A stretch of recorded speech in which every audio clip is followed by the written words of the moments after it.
So, you're moving to Belgium? How exciting! You're probably dreaming of the waffles, the beautiful cities, the chocolate, but let's be real, standing between you and that dream is usually a mountain of paperwork. It can feel, well, a little overwhelming. But don't you worry, in this explainer, we're going to break it all down into simple, manageable steps.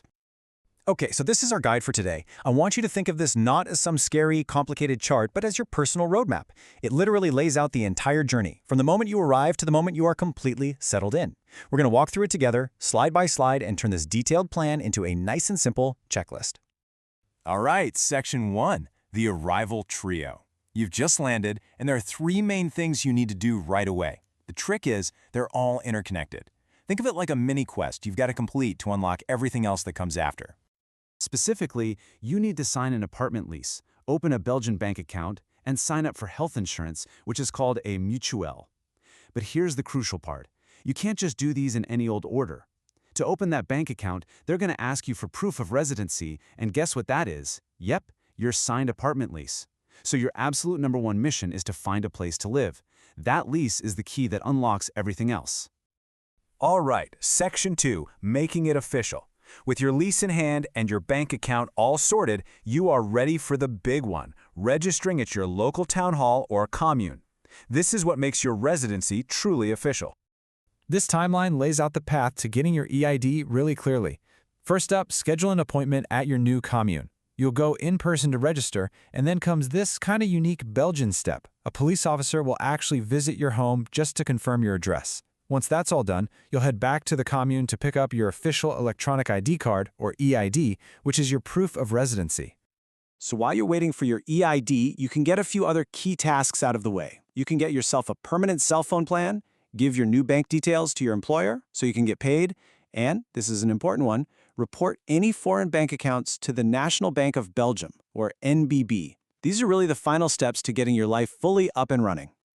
That's a lot of steps and appointments, right? Which leads to the obvious question. What exactly do you need to bring with you? It's a great question, and luckily our roadmap has the answer. You know, the checklist is simpler than you might think.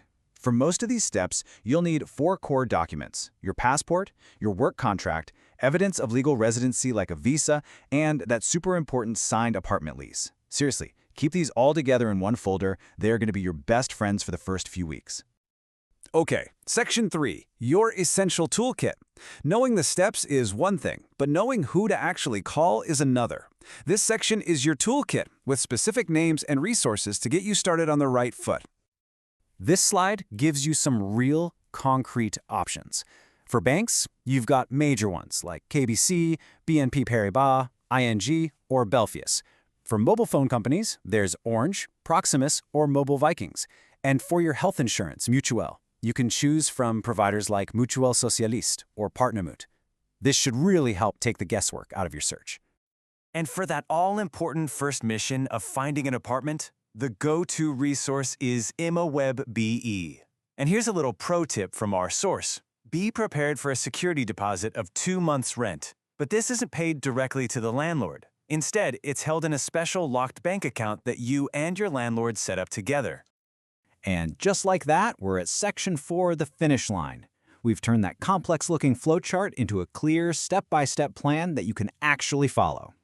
So you've done it. You navigated the bureaucracy, you ticked all the boxes, and you turned that complicated roadmap into a completed checklist. Congratulations, you are officially a resident of Belgium.